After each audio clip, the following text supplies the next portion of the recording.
Once upon a time in a lively little town, there lived three best friends, Rohan, Aman, and Kabir. They did everything together, playing games, helping their families, and dreaming about the future. One sunny afternoon, while playing near the old hills outside the town, they found a mysterious, half-buried wooden box. With great excitement, they opened it and discovered it was filled with glittering gold coins. The three friends jumped with joy, imagining all the wonderful things they could buy, toys, new clothes, and even sweets for an entire year. However, before taking the treasure, they decided to rest and discuss how they would share it. Sitting under a big banyan tree, they promised that no matter what, they would divide the coins equally and use the money wisely. They agreed to be fair, as their friendship was more important than anything else. As they planned, Rohan suggested they go back to town to bring bags to carry the coins.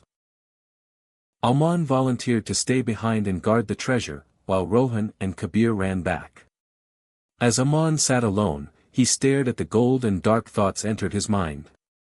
If I had all this gold to myself, he thought, I would be the richest boy in town. Meanwhile, Rohan and Kabir, while walking back, were also tempted by greed. Rohan whispered, "Why should we share with Aman? If we scare him away, we can split the gold between us." Kabir hesitated but finally agreed. When they returned, they tricked Aman, pushing him aside and claiming the treasure for themselves. Hurt and angry, Aman ran home crying. Rohan and Kabir quickly divided the gold and bought many new things. For a short while, they lived like kings, everyone admired their fine clothes and generous gifts. However, as time passed, their friendship began to crumble. They argued over small things, blamed each other for problems, and soon, both lost their happiness and peace. One day, an old wise man from the village visited them. He told them a story about three friends who had found gold but let greed destroy their bond and their happiness. Hearing the story, Rohan and Kabir realized it was just like their own. They remembered Aman, the true friend they had betrayed. Full of regret, they decided to make things right. They returned all the leftover gold to Aman and apologized sincerely. Aman forgave them because he still valued their friendship more than gold. Together, they learned that money could buy things, but not trust, love, or happiness. From that day on, they promised always to choose honesty and kindness over greed.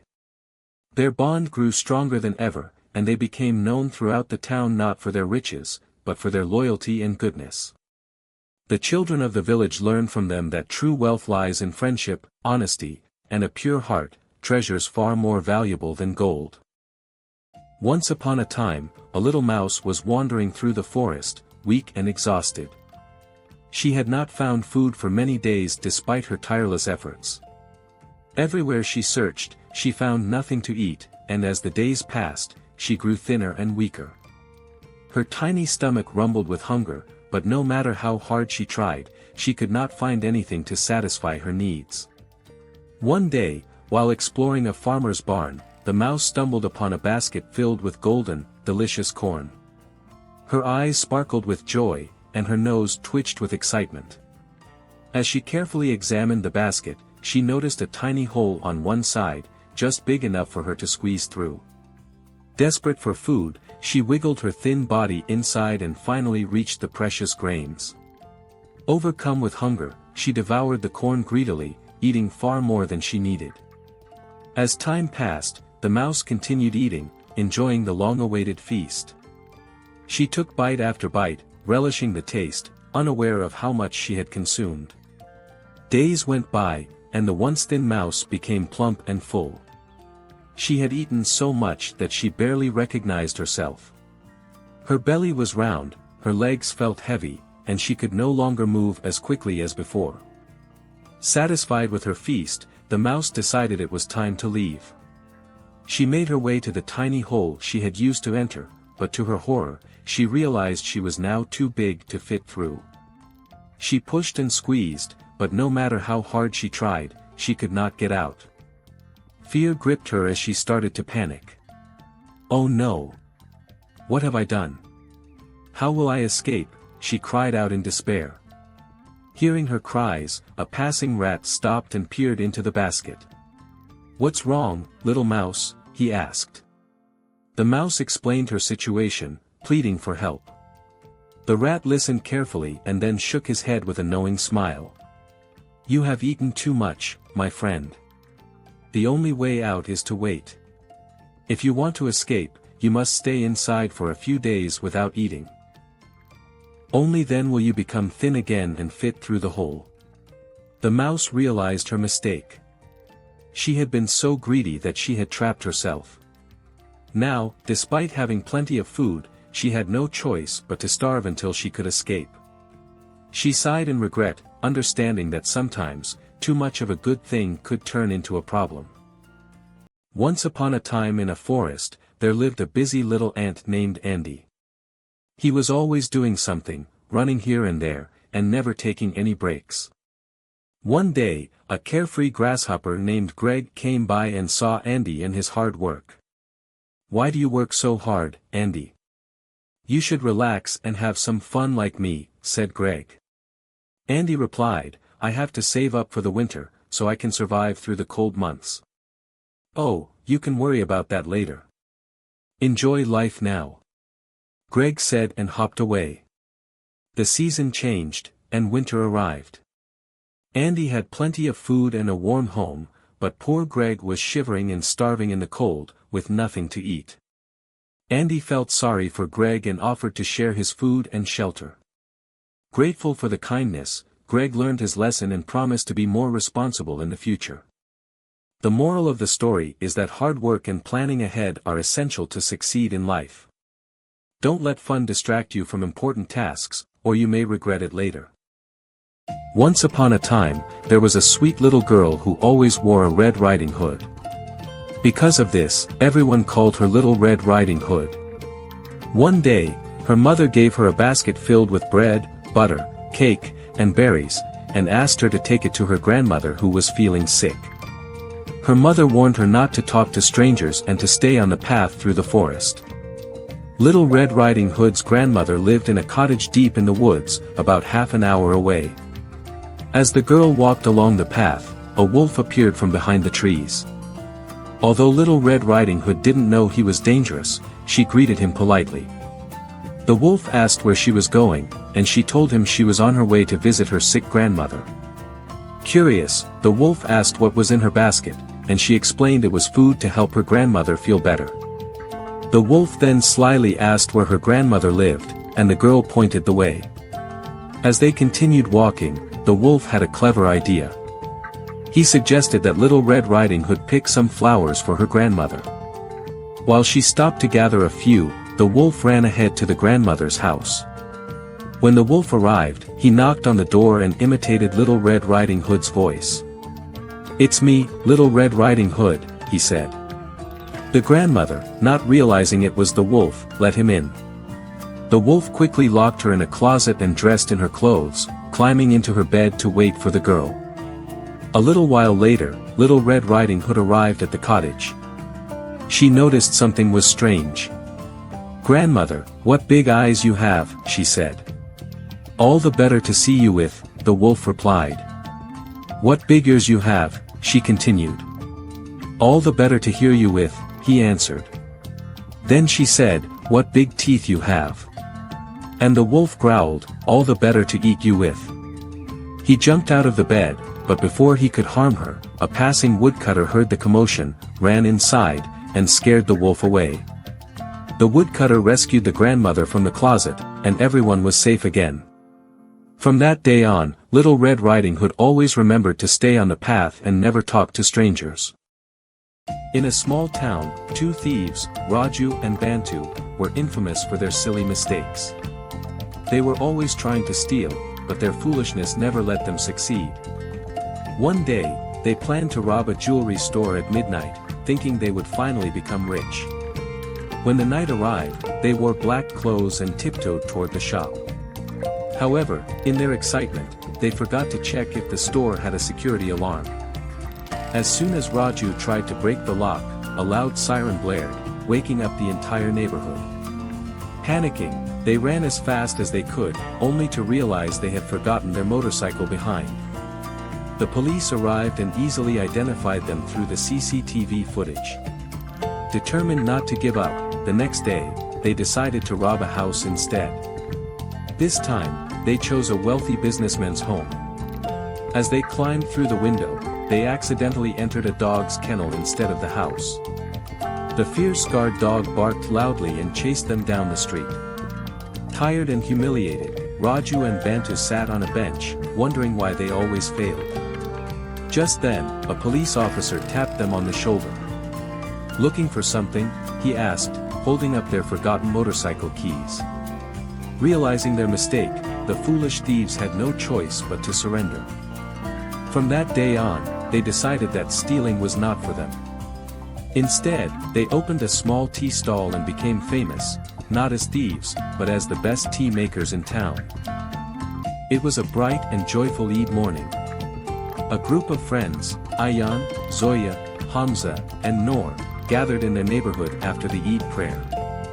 Dressed in their best clothes, they were excited about the celebrations, delicious food, and, of course, collecting Eid from elders. As they walked through the streets, they noticed a boy named Bilal sitting alone near a small shop.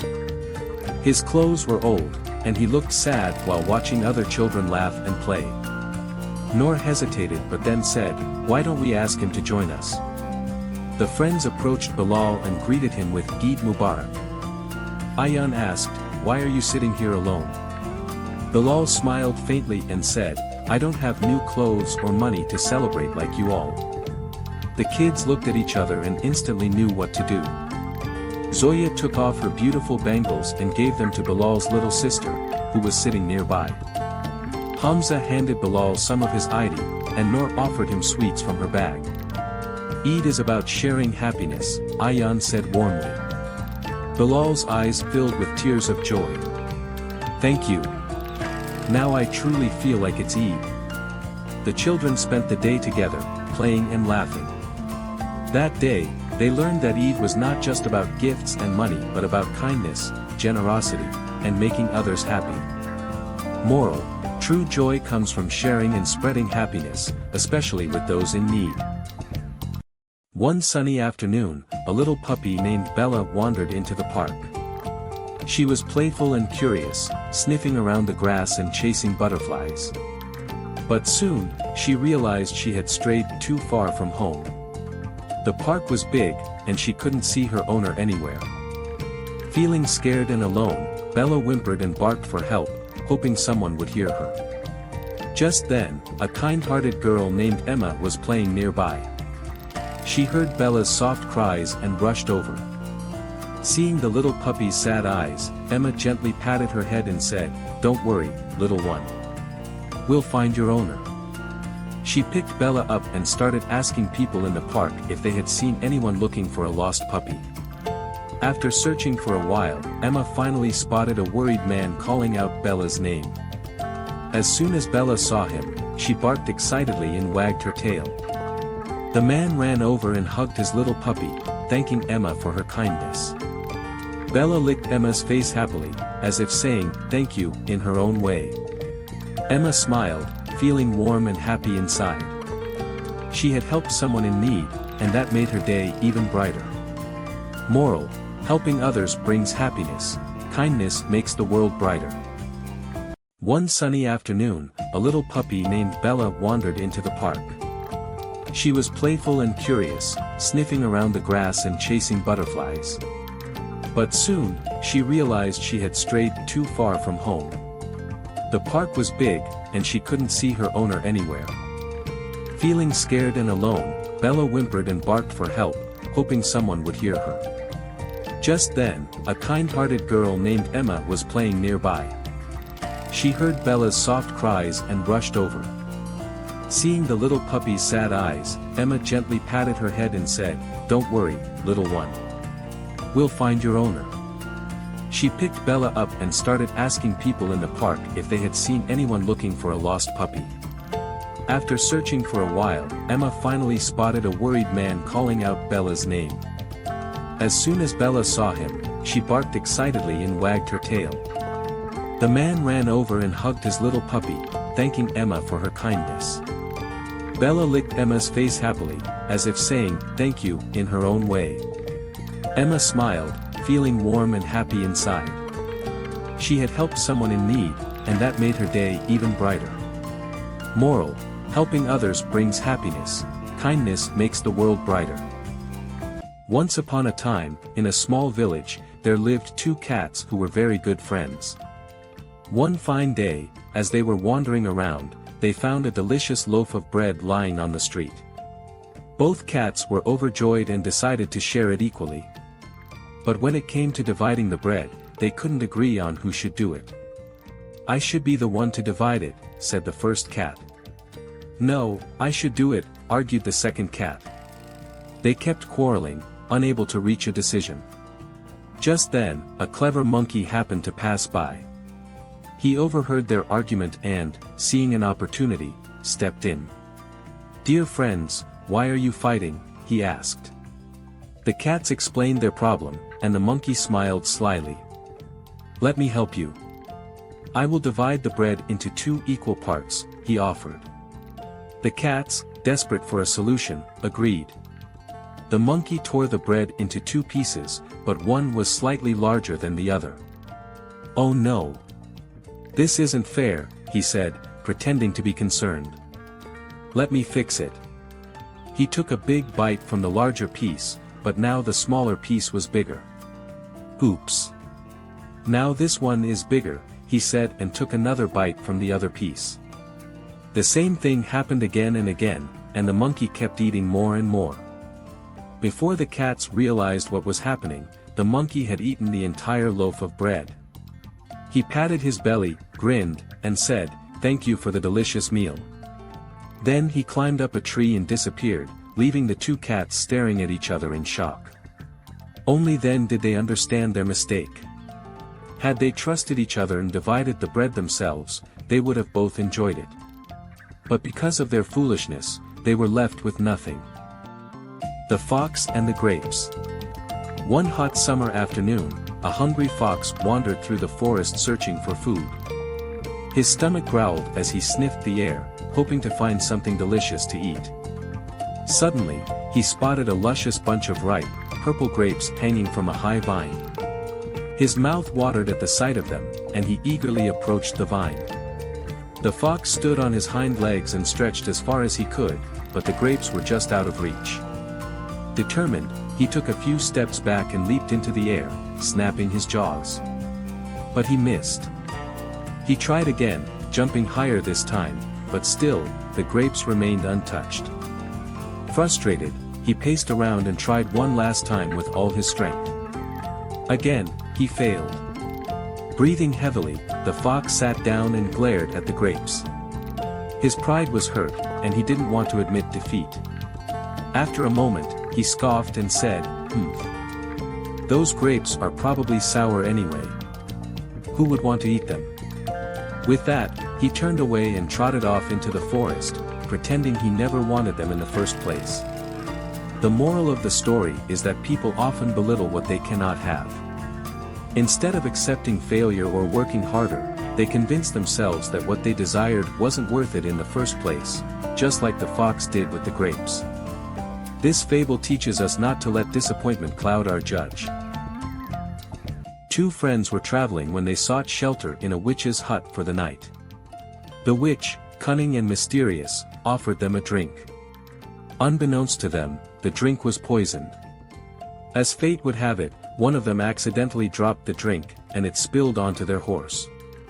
In an instant, the horse collapsed, lifeless. Soon after, a raven swooped down and feasted on the poisoned carcass. Before leaving, the friends decided to take the raven along, thinking it might serve as food later.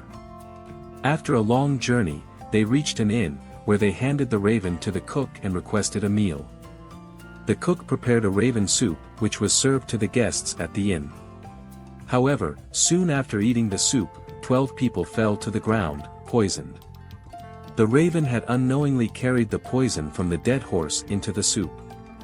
Word spread, and the travelers were brought before the princess of a nearby kingdom. She decided to test them with a riddle, asking, "What slew none and yet slew 12?" The travelers were puzzled and knew the answer would determine their fate. The princess suspected they might reveal the answer unconsciously in their sleep. That night, one of the guards pretended to be asleep near them. As expected, one of the travelers, talking in his sleep, revealed the answer. The next morning, the princess confidently answered the riddle, stating that the poison itself had killed no one directly but had caused the death of 12 people through a series of unfortunate events. The travelers were astonished and accused her of deception. She had not solved the riddle herself but had cleverly extracted the answer while they slept.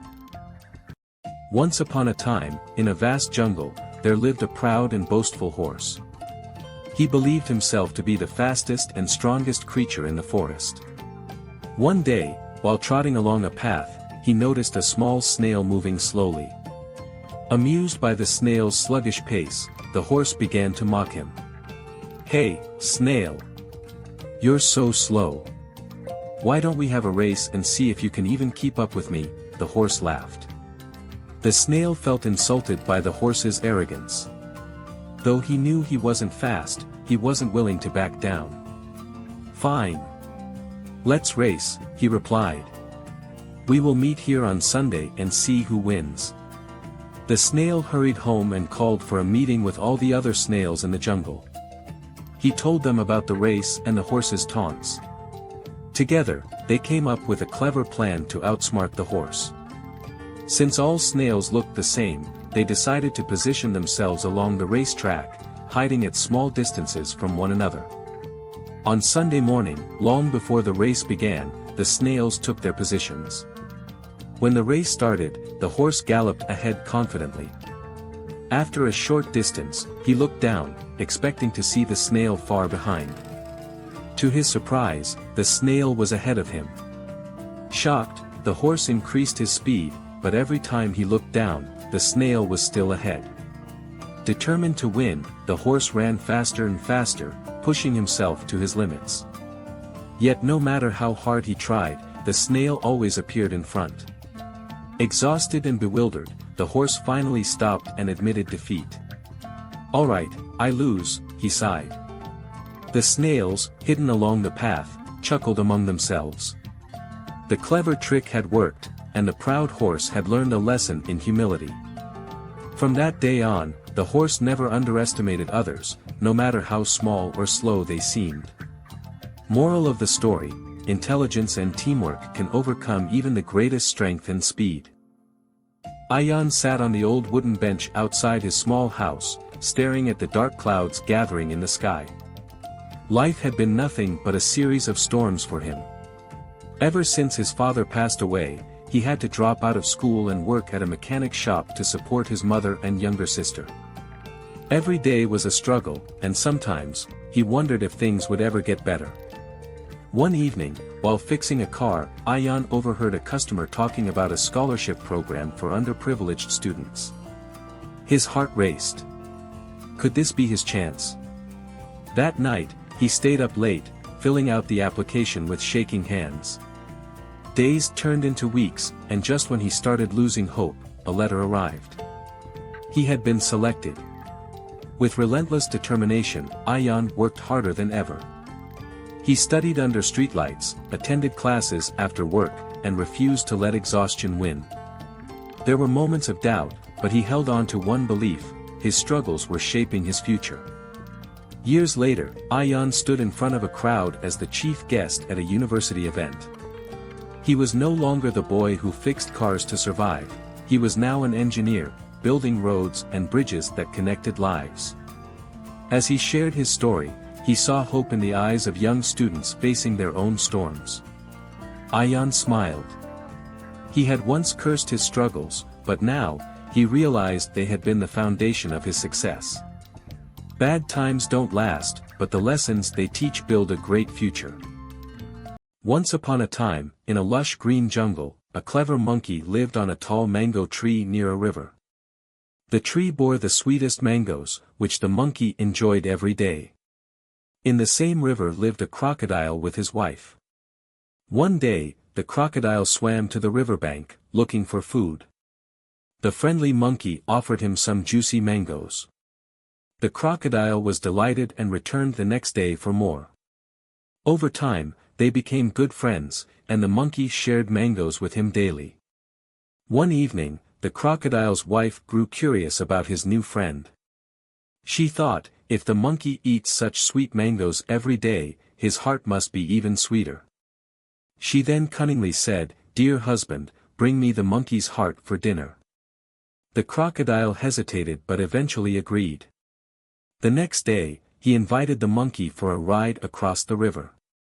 The monkey happily climbed onto the crocodile's back, but as they reached the middle of the river, the crocodile revealed his wife's cruel plan.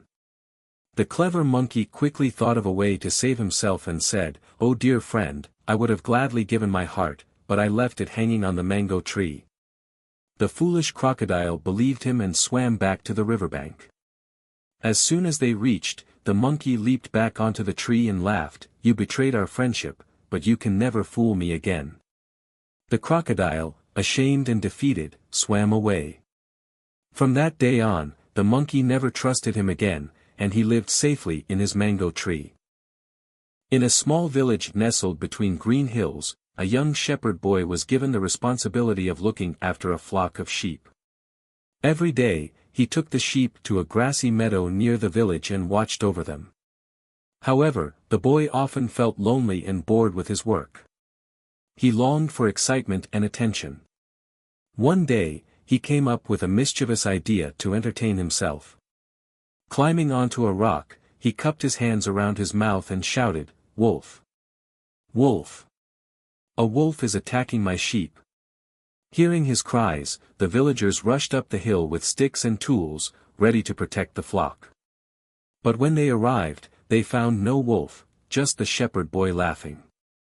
"It was just a joke," he said, enjoying their shocked expressions. The villagers were annoyed. "Do not lie about danger, or we will not believe you next time," warned an elderly man before they returned to their work. A few days later, boredom struck again. The boy decided to repeat his trick. Once more, he cried out, "Wolf! Wolf! Help, please!" Again, the villagers ran up the hill, panting from the effort. But just like before, there was no wolf, only the shepherd boy laughing harder than before. "You should have seen your faces," he chuckled. This time, the villagers were furious. "We won't be fooled again," a woman scolded. "One day, you will regret this." Then, one evening, as the sun began to set, a real wolf appeared from the forest. Its sharp teeth gleamed, and its hungry eyes locked onto the helpless sheep. The boy's heart pounded in fear. Desperately, he screamed, "Wolf! Wolf! Please, help! A real wolf is here." But the villagers, having been deceived twice before, ignored him. "He is playing another trick," they muttered. "We won't be fooled this time." No one came to help. The wolf attacked the flock, scattering the sheep in all directions. By the time the boy ran to the village, it was too late, many of the sheep were gone. Tears filled the boy's eyes as he realized his mistake. "I should never have lied," he whispered. The villagers shook their heads sadly. "Lying breaks trust," an elder reminded him. "Once trust is lost, even the truth is hard to believe." From that day on, the boy never told a lie again. He had learned his lesson, the hard way. Kids Adventure in Dreamland. In the land of dreams, anything was possible. It was a world where imagination knew no limits, and adventure awaited those brave enough to seek it. One evening, as the stars twinkled like tiny lanterns in the sky, a group of children, curious, fearless, and full of wonder, stumbled upon a mysterious portal hidden within the woods near their town. The portal shimmered with a golden glow, swirling with colors that seemed to dance like fireflies on a summer night. Drawn by its magical pull, they hesitated only for a moment before stepping through, unaware of the grand adventure that awaited them on the other side. The children emerged into a breathtaking realm unlike anything they had ever seen before. Towering trees with glowing leaves whispered secrets to the wind, and rivers sparkled like liquid silver, reflecting the beauty of the dreamlike land. Vibrant, mystical creatures, some with wings, others with fur that shimmered like the night sky, greeted them with friendly smiles. The air was filled with the scent of blooming flowers, and laughter echoed in the distance. Their excitement was immeasurable, and with wide eyes and eager hearts, they set off to explore this enchanting world. As they wandered deeper into the land of dreams, they encountered marvelous sights and wonders beyond their imagination. They played in fields where the grass changed colors with every step, they soared high above the trees on the backs of giant, gentle birds, and they danced under waterfalls that sang melodies of old forgotten stories. It felt like paradise, limitless, beautiful, and full of joy. But not all was as easy and carefree as it seemed. Soon, they faced challenges that tested their courage and unity. A dark cave loomed before them, its entrance guarded by mischievous goblins who giggled and whispered among themselves, setting clever traps. The children knew they had to be smart and brave to find their way through. Working together, they solved riddles and avoided the goblins' tricks, moving forward as a team. Their journey continued, leading them to a treacherous bridge suspended over an endless abyss. The bridge was guarded by fierce dragons, their eyes glowing like embers, their scales shimmering like molten gold. The children, though afraid, did not turn back. They spoke to the dragons with kindness, showing them respect and understanding. Slowly, the dragons' fierce expressions softened, and they allowed the children to pass, revealing that true strength lay not in power, but in wisdom and empathy. As they ventured even deeper into the land of dreams, they uncovered the true magic of the realm, not just its beauty, but the power of imagination, courage, and friendship. They realized that by believing in themselves and supporting one another, they could overcome any obstacle. The more they trusted each other, the stronger they became. Their fears melted away, replaced by determination and unity. At last, after what felt like a lifetime of adventure, they stumbled upon another portal, the way back home. A bittersweet feeling washed over them. They had grown so much, learned so many valuable lessons, and experienced wonders they would never forget. Holding hands, they stepped through the portal, their hearts filled with the memories of their incredible journey. When they found themselves back in their familiar world, they carried with them more than just stories of the land of dreams. They held on to the knowledge that dreams could become reality with courage and determination. The adventure had changed them forever, reminding them that within every heart lies the power to create, to explore, and to believe in the impossible. Once upon a time, in a small village, there lived two cats who were very good friends. One fine day, as they were wandering around, they found a delicious loaf of bread lying on the street. Both cats were overjoyed and decided to share it equally. But when it came to dividing the bread, they couldn't agree on who should do it. "I should be the one to divide it," said the first cat. "No, I should do it," argued the second cat. They kept quarreling, unable to reach a decision. Just then, a clever monkey happened to pass by. He overheard their argument and, seeing an opportunity, stepped in. "Dear friends, why are you fighting?" he asked. The cats explained their problem, and the monkey smiled slyly. "Let me help you. I will divide the bread into 2 equal parts," he offered. The cats, desperate for a solution, agreed. The monkey tore the bread into 2 pieces, but one was slightly larger than the other. "Oh no! This isn't fair," he said, pretending to be concerned. "Let me fix it." He took a big bite from the larger piece, but now the smaller piece was bigger. "Oops! Now this one is bigger," he said, and took another bite from the other piece. The same thing happened again and again, and the monkey kept eating more and more. Before the cats realized what was happening, the monkey had eaten the entire loaf of bread. He patted his belly, grinned, and said, "Thank you for the delicious meal." Then he climbed up a tree and disappeared, leaving the 2 cats staring at each other in shock. Only then did they understand their mistake. Had they trusted each other and divided the bread themselves, they would have both enjoyed it. But because of their foolishness, they were left with nothing. Ryan was an ordinary boy with an extraordinary dream. Ever since he could hold a pencil, he loved to draw. He would spend hours sketching everything he saw, the trees outside his window, the birds flying overhead, and even the faces of his family and friends. But despite his passion, there was one major obstacle in his path: no one believed in him. At school, whenever Ryan showed his drawings to his classmates, they would laugh and mock him. "Your drawings look weird," one boy sneered. "You'll never be a real artist." Even his teachers were not encouraging. "Art is just a hobby, Ryan," they would say. "You should focus on subjects that will actually help you in the future." Ryan's heart sank a little each time he heard such words. Slowly, he started doubting himself. Maybe they were right. Maybe he wasn't good enough. At home, things weren't much different. His parents loved him dearly, but they worried about his future. "Ryan, it's nice that you enjoy drawing," his mother said one day, "but you need to focus on getting good grades. Not everyone can make a living out of art." His father nodded in agreement.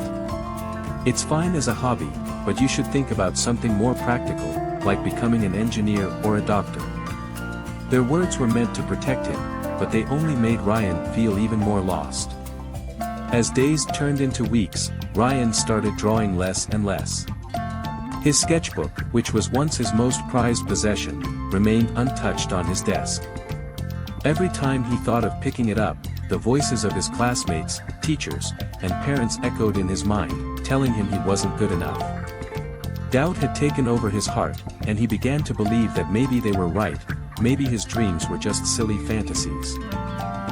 One evening, feeling overwhelmed, Ryan went for a walk in the town park. He sat on an old wooden bench, staring at the sky, lost in his thoughts. Just then, an elderly man sat beside him. The man had kind eyes and a warm smile. He noticed Ryan's troubled expression and asked, "What's bothering you, young man?" At first, Ryan hesitated. But there was something about the old man's presence that felt comforting, so he decided to open up.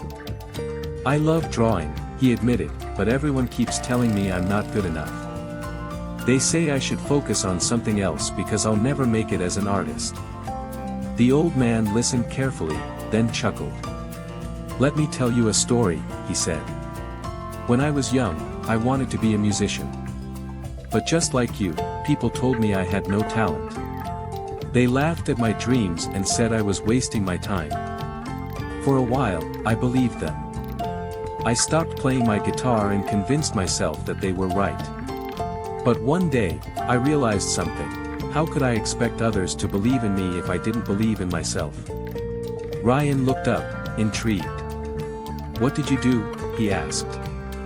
"I picked up my guitar again," the old man replied. "I practiced every single day, no matter how many times I failed. I kept going, even when no one encouraged me. And guess what? Years later, I became a musician. I traveled the world, playing for people who once doubted me." The man smiled. "The secret, my boy, is simple: don't let other people's doubts become your own." Ryan felt something shift inside him. That night, as he lay in bed, he thought deeply about the old man's words. He realized that he had been giving up on his dreams because of other people's opinions.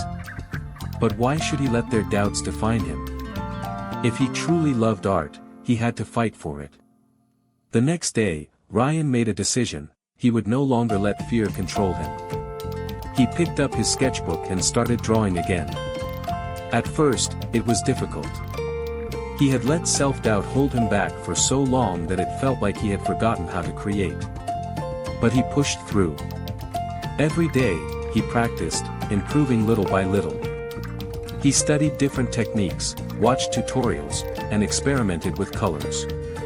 As time went on, Ryan's confidence grew.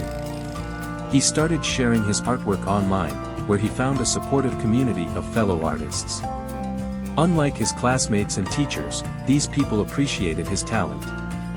They gave him constructive feedback and encouraged him to keep going. Slowly, Ryan started believing in himself again. Then, something incredible happened. A well-known artist stumbled upon Ryan's work and was impressed by his unique style. He reached out to Ryan, inviting him to participate in a local art exhibition. This was a once-in-a-lifetime opportunity, but Ryan was terrified. What if I'm not good enough, he wondered. What if people still laugh at me? But then, he remembered the old man's words, don't let other people's doubts become your own. Summoning all his courage, Ryan submitted his best paintings for the exhibition. The day of the event arrived, and he stood nervously by his artwork, waiting for people's reactions.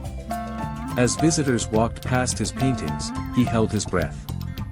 Then, something unexpected happened, people were admiring his work. Some even asked questions about his techniques, while others praised his creativity. His parents, who had always been skeptical, stood before his paintings in awe. I never realized how talented you are, his father admitted. His mother wiped away a tear. We're so proud of you, Ryan. Even some of his old classmates, the ones who used to mock him, came up to congratulate him. One of the judges of the exhibition, a famous art critic, approached Ryan and shook his hand. You have a rare gift, young man, he said. Never stop believing in yourself. That night, Ryan walked home under the stars, feeling a sense of pride and accomplishment he had never felt before. He realized that believing in himself was the most powerful thing he could ever do. If he had continued listening to the voices of doubt, he would have never made it to this moment. But he had chosen to fight for his dream, and now, the world was finally beginning to see his talent. From that day forward, Ryan promised himself one thing, he would never doubt himself again. No matter what obstacles lay ahead, he knew that as long as he believed in himself, nothing could stop him from achieving his dreams. Moral of the story, the world may doubt you, but the only voice that truly matters is your own. Believe in yourself, and you can achieve anything. In the kingdom of Eldoria, there lived a princess named Isabella, known far and wide for her kindness. Unlike other royals who spent their days in luxury, Isabella would often visit the villages, helping the sick and feeding the hungry.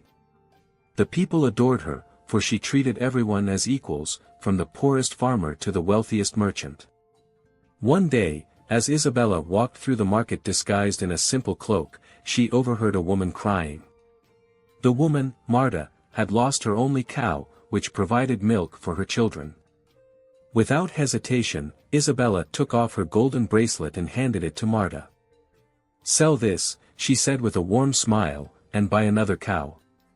Marta, unaware of the princess's true identity, hugged her in gratitude. But not everyone in the castle admired Isabella's generosity. Her stepmother, Queen Regina, saw kindness as a weakness. A ruler must be feared, not loved, she often told the princess. Regina believed that Isabella would never make a strong queen if she continued to give away royal wealth to commoners. One evening, a terrible storm swept through Eldoria, destroying crops and leaving many villagers homeless. Isabella pleaded with her father, King Alden, to use the royal treasury to help rebuild the village. But the queen intervened. We cannot waste gold on peasants, Regina argued. The king hesitated, torn between his wife's logic and his daughter's compassion. Seeing no other way, Isabella secretly gathered some of her own jewels and rode into the village under the cover of night. She bought food and blankets, helping as many as she could. Her actions did not go unnoticed. The villagers whispered of a mysterious helper, and soon, the king learned the truth. Instead of punishing Isabella, King Alden was moved by her selflessness. A true ruler serves their people, he declared. Impressed by his daughter's wisdom, he ordered the treasury to be opened for aid. The queen, furious, could do nothing as the king's decision was final. As the years passed, Isabella continued to care for her people, earning their unwavering loyalty. When King Alden grew old, he named Isabella his successor. A kingdom led by kindness will never fall, he said, placing the crown upon her head. Under Queen Isabella's rule, Eldoria flourished.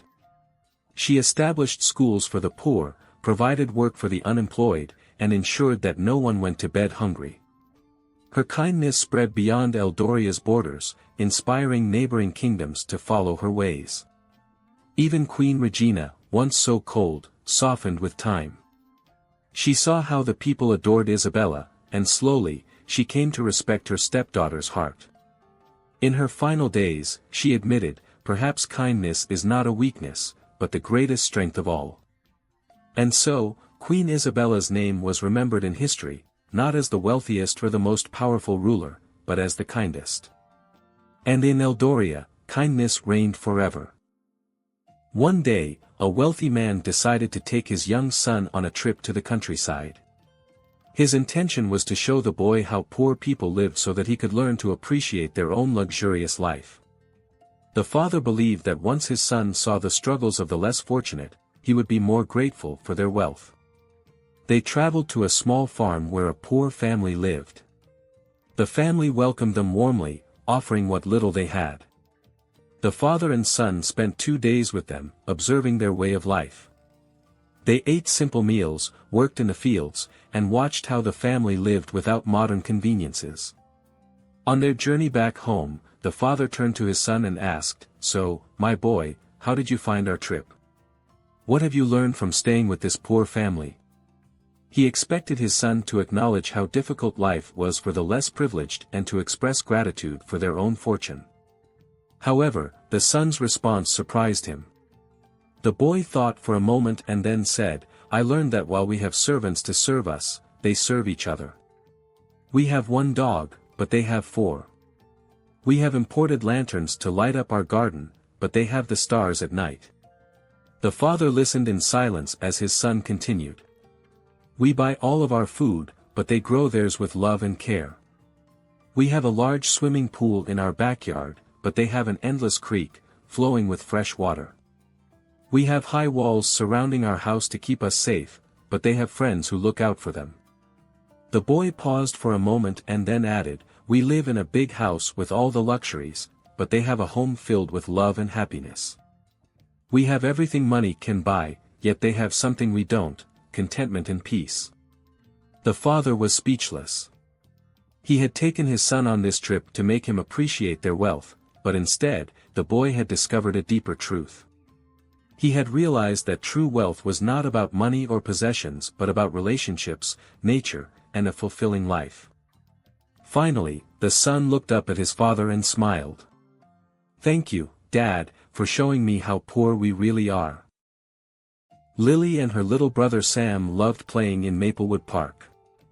Every afternoon, they would run to the swings, chase butterflies, and feed the ducks at the pond. Their mother always reminded them, "Stay where I can see you, and never talk to strangers." One sunny day, while Sam was busy collecting pebbles, Lily noticed a friendly-looking man sitting on a bench. He had a warm smile and a bag full of colorful candies. "Hello, little girl," he said kindly. "Would you like some candy? I have plenty to share." Lily hesitated. She remembered what her mother had told her. Never take anything from strangers. But the man seemed so nice. "Come on," he urged. "I have even more in my car, just around the corner." Before Lily could respond, Sam tugged on her hand. "Lily, let's go back to Mom," he whispered, looking uneasy. Lily suddenly felt nervous. She took a step back. "No, thank you," she said firmly, grabbing Sam's hand and hurrying away. As they ran toward their mother, the man quickly got up and walked in the opposite direction. When they reached their mom, Lily told her everything. Their mother's face turned pale. "You did the right thing," she said, hugging them tightly. "Not everyone who seems friendly is a good person." Later, they told the park security guard about the man. He nodded seriously. "You kids are smart," he said. "Sometimes bad people try to trick children. It's always best to walk away and tell an adult." From that day on, Lily and Sam were extra careful. They still had fun at the park, but they never talked to strangers again.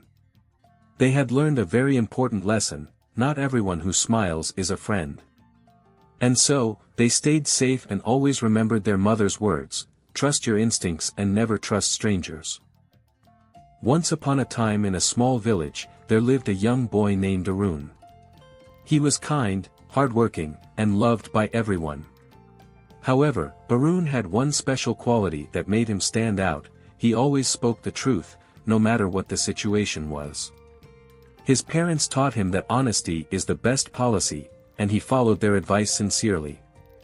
One day, while walking home from school, Arun found a small leather pouch lying on the road. He picked it up and opened it to find several gold coins inside. His eyes widened with surprise, but he quickly closed the pouch. He knew that someone must have lost it and would be searching for it. Without wasting time, Arun went straight to the village head's house to report what he had found. The village head was surprised by Arun's honesty. He praised the boy and announced the lost pouch in the village square. The next day, a wealthy merchant came looking for his lost pouch. He was relieved when the village head returned it to him. The merchant asked, "Who found my pouch?" When he learned that it was Arun, he was astonished by the boy's honesty. To reward Arun, the merchant offered him a handful of gold coins from the pouch. But Arun politely refused, saying, "I only did what was right." The villagers were amazed at Arun's integrity and praised him even more. His honesty became an inspiration for everyone in the village. From that day on, Arun's reputation grew, and people trusted him with important tasks. The village head often said, "Arun's honesty will take him far in life." Arun's simple act of truthfulness brought him respect and happiness, proving that honesty is indeed the best policy. The Rainbow Fish. Once upon a time, in the deep blue sea, there lived a beautiful fish with shimmering, colorful scales. His name was the Rainbow Fish. He was the most beautiful fish in the ocean, and he loved to show off his shiny scales. The other fish admired him and wanted to be his friend, but he was too proud and never played with them. One day, a small blue fish swam up to the Rainbow Fish and said, "Rainbow Fish, may I have one of your shiny scales? They are so beautiful." But the Rainbow Fish scoffed, "Give you one of my scales? Never. They are mine, and I will not share them." The little fish felt sad and swam away. As time passed, the other fish started avoiding the Rainbow Fish. No one wanted to play with him anymore. He was left all alone, with no friends to talk to. He couldn't understand why he felt so lonely when he was the most beautiful fish in the ocean. Feeling upset, the Rainbow Fish went to visit the wise octopus who lived in a dark cave. He told her his problem. The octopus listened carefully and then said, "Rainbow Fish, if you want friends, you must learn to share. Give away your shiny scales, and you will find happiness." The Rainbow Fish was shocked. "Give away my scales? But they make me special," he protested. The octopus just smiled and said, "You may be beautiful, but without friends, beauty means nothing." She then disappeared into the darkness. The Rainbow Fish swam back, thinking about what the octopus had said. Just then, the little blue fish came near him again. With a deep breath, the Rainbow Fish plucked one of his smallest scales and gave it to the little fish. "Here, you can have this," he said shyly. The little fish was overjoyed and thanked the Rainbow Fish. As he swam around happily, showing his new scale to others, more fish came to the Rainbow Fish, asking for a scale too. One by one, he gave them away, and with each scale he shared, he felt a little happier. Soon, the Rainbow Fish had only a few shiny scales left, but now he was surrounded by friends. They all played together, laughed, and had fun. He finally understood what true happiness was, not in his beauty but in sharing and making others happy. From that day on, the Rainbow Fish was no longer lonely. He had many friends who loved him, not because of his scales, but because he was kind and generous. And so, the Rainbow Fish learned an important lesson: true happiness comes from sharing and caring for others. And he lived happily ever after in the beautiful ocean, surrounded by friends. Once upon a time, in the heart of an enchanted forest, there lived a tiny fairy named Lila. She had shimmering wings that sparkled in the moonlight, but unlike the other fairies, she had never made a wish come true. Every fairy in the kingdom had a special gift, and Lila longed to find hers. One day, while flying over the golden meadows, she heard a soft crying sound. Following it, she found a little rabbit trapped under a fallen branch. "Don't worry, I'll help you," Lila said. She tried lifting the branch, but it was too heavy. Desperate, she closed her eyes and wished with all her heart. Suddenly, a warm glow surrounded her, and the branch lifted into the air, freeing the rabbit. Lila gasped in delight, her wish had come true. She realized her magic was in her kindness and pure heart. From that day on, she became the Fairy of Wishes, helping those in need across the forest. And so, the little fairy who once felt lost found her true purpose, making dreams come true one wish at a time. And they all lived happily ever after.